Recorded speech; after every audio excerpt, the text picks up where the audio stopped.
माझ्याकडे एका व्यापाऱ्याची अशी रिक्वायरमेंट आली की चांदीची चप्पल बनवून द्या. असंच त्यांनी सांगितलं होतं. तुम्ही बनवता का? तर मी म्हटलं, "हो, आपण बनवू शकतोय." त्यानुसार त्यांनी मला माप दिलं आणि त्या पद्धतीनं कोल्हापुरी चप्पलासारखी हुबेहूब चप्पल बनवण्याचं मला ऑर्डर दिली.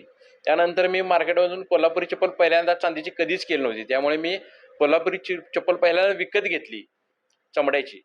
त्याचा अभ्यास केला, ते कशाप्रकारे त्याची रचना आहे, त्याला डिझाईन्स कशा-कशा प्रकारचे असतात, त्याचा अभ्यास करून त्यानं जसे चमड्याचे पार्ट असतात तसे मी चांदीचे पार्ट बनवले चप्पलाचे आणि त्यानुसार जोडून ही चप्पल मी तयार केली. साधारण 8 ते 10 दिवस लागले मला चप्पल करण्यासाठी.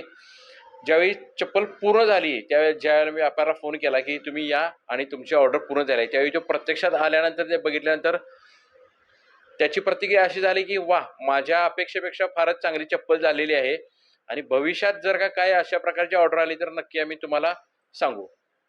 आपल्या महाराष्ट्रामध्ये अधिक महिन्यात जावयाला वाण देण्याची एक प्रथा आहे आणि त्याच संदर्भात ही चप्पल बनवायची असं मला त्यांनी सांगितलं होतं. म्हणजे त्या सासरेबुवांनी जावयाला गिफ्ट द्यायची आहे आणि त्या पद्धतीने तुम्ही बनवा.